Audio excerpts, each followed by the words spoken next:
we're here today to talk about how trust has become the new currency of our world today. You think about it. What's a currency?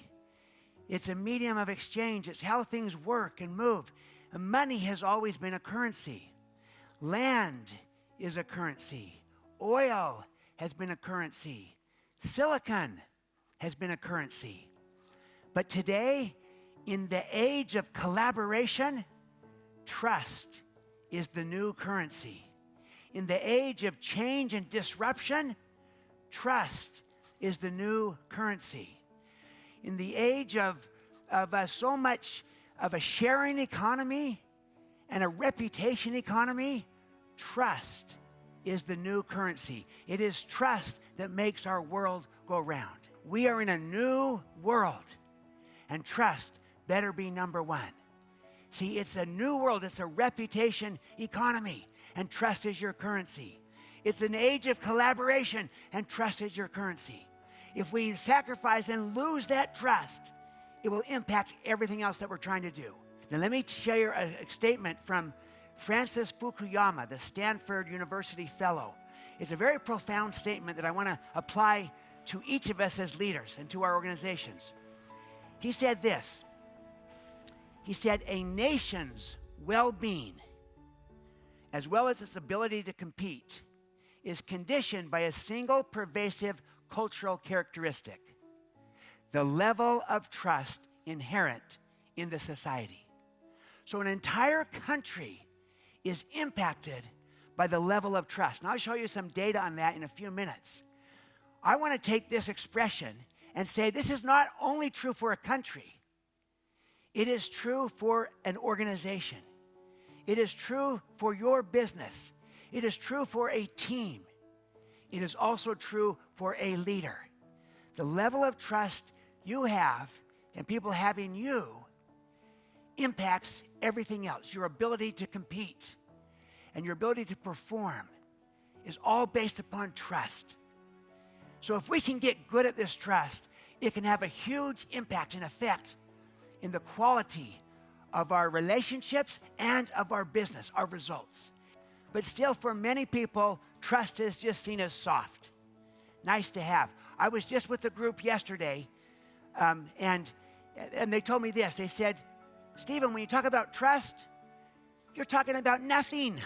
I don't understand. It's just ethereal. It's intangible. It's really nothing. I want to show you a different way of looking at trust. I want to show you how tangible it is, how practical it is, how actionable. Trust is, it's concrete, it's real. I want to give you a new way of looking at trust. And I'm going to give you this new way of looking at trust with 3 points. I'm going to call these 3 points 3 big ideas. The first big idea, I'm going to show you how trust is an economic driver, not merely a social virtue. If I could put this another way, there is a business case for trust. Trust is financial, not just social. You can put a value on it. You know what? For many people, this is a paradigm shift. Most people just see trust as soft. Nice to have social virtue. It is that, and it is financial. It affects the speed at which you can move and the cost of everything. It is a huge economic multiplier for you, for your team, for your business. I'll show you how in a moment. I'm going to call this the business case for trust. The second big idea I'm going to call the leadership case for trust. And that's this premise, that trust is the number one competency of leadership needed today, more than any other. I'm going to submit that of all the competencies of leadership, that the most important, the foundational competency is trust, because of how it impacts and changes every other competency that we need to have, and makes it better when the trust is high, or diminishes, dilutes, taxes your other strengths when the trust is low. And by the way, when I talk about leadership, I'm not talking about management position per se. Leadership is a choice, not a position. Everyone in this room is a leader in whatever your role and responsibility. And trust is your foundational asset. It is the currency. And that's the third big idea. Here's the third big idea. That trust is a learnable skill. It is a competency. It is something that you can learn and do and create and establish and expand and extend, and in some cases, even restore. You can get good at trust. You can build it on purpose. For many people, this third big idea is a paradigm shift, that trust is learnable. For many, they think you either have trust or you don't.